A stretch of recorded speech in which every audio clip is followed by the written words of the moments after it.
Hey y'all, so this is my last silk press of 2025. And I'm sorry y'all could not see this. I fought to try to get y'all to be able to see this bottle, but it's called Kenra Silkening Gloss. I got it from Amazon. It was a little pricey at $29. However, the product really worked to give me a silky silk press, and the smell of the product was really good. And I love a hair product that smells really good and has a lingering smell, so that even after you flat iron your hair, it doesn't smell like flat iron. I mean, y'all know what I mean by that. When you use certain products in your hair and the iron might be up too hot in certain spots, your hair kind of smells like it just got flat iron. So because of that, I really do like this Kenra Silkening Gloss. Really lightweight serum as well. It did not weigh down my silk press at all. So I've been lowering the temperature on my Croc Infrared because I've been doing a different blow dry method that I outlined in an earlier video, and it has got my hair slightly straighter than before. Although the paddle brush is still a cheat code for the blow dry as well.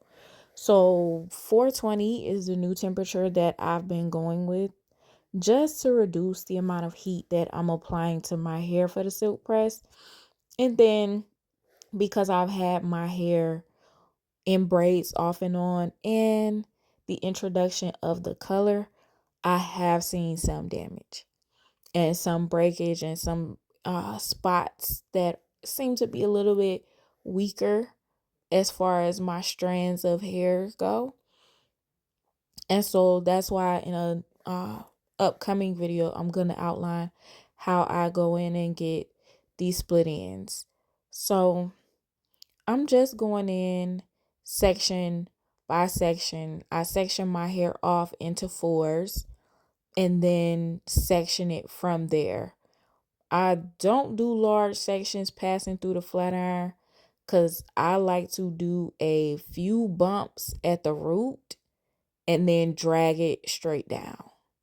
I don't like to have to do multiple passes, although at some point I might go over my ends a little bit. But because I'm trying to reduce the heat damage, I am conscious of making sure that I'm not doing too much on the sections. So that's why I make sure when I'm sectioning my hair off to pass it through the flat iron, that I'm mindful that the bigger the sections, the less straight it's going to be, and the more I'm going to feel like I have to go over it multiple times. So y'all see the same method again. I hit the roots 1 to 3 times and then drag it all the way down. And whenever I'm recording, it's always something. The chair, I could not get the chair in the right position and in the right camera angle. And then the other thing I was struggling with is the light this time. For some reason, these glasses just kept reflecting my mirror light in them, and it was a huge distraction for me. And then that cool light, that lighting setting where I just look pale, was getting on my nerves. Y'all will probably see that in other videos where I was fighting with the light. But again, same method. Hit the roots a couple of times and then drag it down. And so the other thing too is I don't do the heat protectant across each strand, because sometimes that's how you'll get the flat iron that'll give that crackling sound, because your hair is wet and it's going through the flat iron, and then sometimes that'll cause your hair to burn as well. So that's why I go in with the serum silkening gloss more recently, and then of course the Olaplex that I've been using since I got the color, as well as other heat protectants that, I've liked over the years. But I never put the heat protectant on every section of hair that I'm passing through the flat iron. I will do it in the larger section because I do not like that crackling sound when you've used too much heat protection on a particular section. And then the smoke, the crackling, it kind of gives me anxiety. I'm not gonna lie. So I'm almost done with this section. It's not taking that long because, like I said before, when you have a good blow dry, the silk press isn't gonna give you that much of a fight as long as you use the right products. I don't know. I've heard that people like cheese products for silk presses or when they're flat ironing their hair. It might have been me using them improperly, but those did not work for my hair. And I had the stiffest, heaviest silk press using cheap products, which again, I probably had too much dip on my chip and used the products in the wrong way, and it didn't work out for me. So it could have been me. But all I know is it was my first and last time using them. I do like Tresame's heat protectant as well. Care has a good heat protectant. Cara Silk has a good overspray heat protection. Like what I would do with that is I would spray it into the larger section just to, try to get the spots that I missed. But as y'all saw, I used the Kenra silkening serum first, and then I go in with the Olaplex because my thought is, when you are doing these larger sections, it is easier to miss spots, and then some spots have more heat protectant than others, or at least that's just how my brain works. I don't know. Y'all let me know if what I'm putting down y'all able to pick up because you know my hair is important to me just because it's been through a lot. So it does give me anxiety when I'm styling it or when I feel like something might be damaging it or, me making sure that I get the right products for my hair.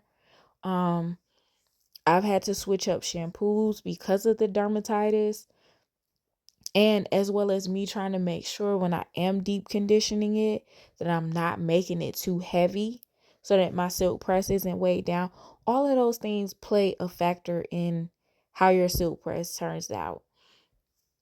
The products you use for wash day, as well as the products you use while heat styling. So as y'all know, I also use a heat protectant when I'm blow drying it. And so I use the Wow Dream Coat during the blow dry process because that is very lightweight. It gives you a very good blow dry and it leads into the silk press without the heaviness of the heavier heat protectants on your hair already. And so more recently, well, the last couple of times, last couple of times before this, I would blow dry my hair and then flat iron it the same day. And so this time in particular, I just didn't have the time. So I split it up. But whether I blow dry my hair the same day and flat iron it the same day, I use heat protectants during both sides of that process, blow dry and flat iron, just to make sure I'm being careful. And of course, the Croc Infrared is a very good flat iron. And when I bought it, I was, of course, concerned about the cost, of it because it's like, this is a lot to spend on a flat iron. But I saw the reviews. I saw that professionals were also using it. Professionals had recommended it. And so I've had this flat iron for a number of years, and I can assure you I got my money's worth out of it. So that's the other thing. To protect your hair, sometimes you have to spend a little bit more money than you will want to. I'm not gonna break down and get the Revere. At least not just yet. But I have been thinking about it just to cut down the blow dry time even more and try to do an additional step to protect my hair because I am a straight natural. And next year, I don't know, well, in 2026, we're in 2026 now. I don't know what I'm going to do to style my hair because I do not want to keep adding so much heat to my hair. I don't know how I'm gonna do my hair because I don't want to do a lot of braids in 2026 because I do feel like they added a lot of tension to my hair and my concern for my scalp.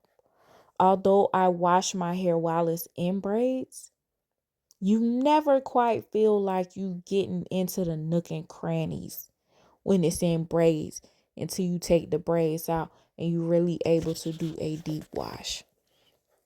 So as y'all can see, I know I've been going on a little rant. My bad. So as y'all can see, when I get to the sections in the front, I have to split the section in half by the width and then go in. Y'all, my hair was freshly washed. But because like I'm talking 3 days ago, my hair was washed. When I tell you this flare up has been the worst flare up I have had in a long time. I really feel like my hair started to get used to the Dormoya. So I had to go back to Nazarol.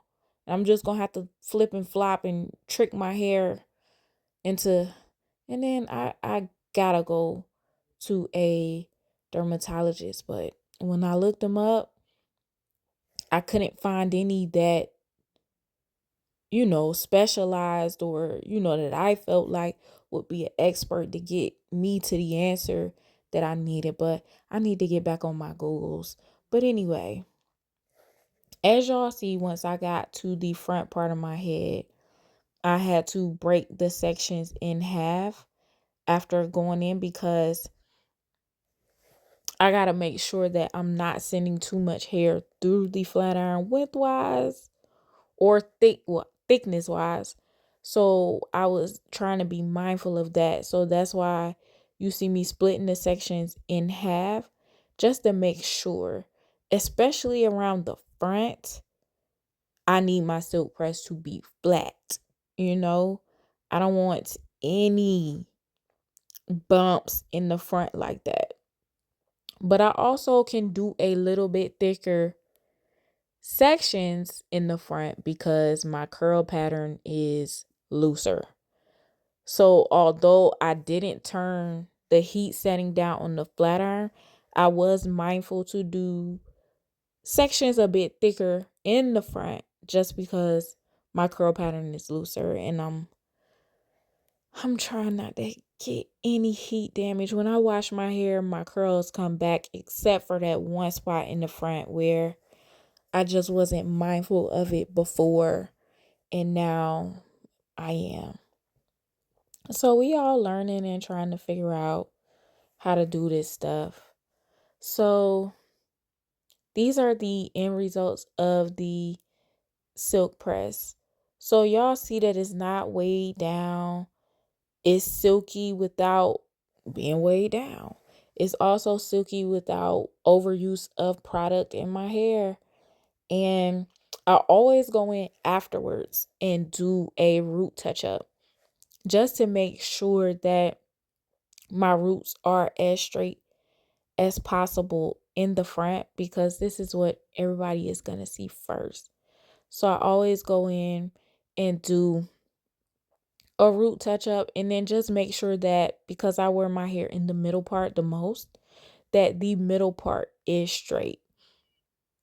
So I get as close as I can without burning myself. I really started to get good at that part. I don't even flinch. It's like, gotta get those roots. And so then, like I said, just go in making sure that the middle part is flat, straight, and symmetrical on both sides. So I really feel like my silk press turned out really good this time, despite some of the damage that I talked about earlier. Of course, some flakes popping up out of nowhere. This dermatitis is kicking my tail. You hear me? I'm quite sick of it, honestly. But y'all let me know what y'all think.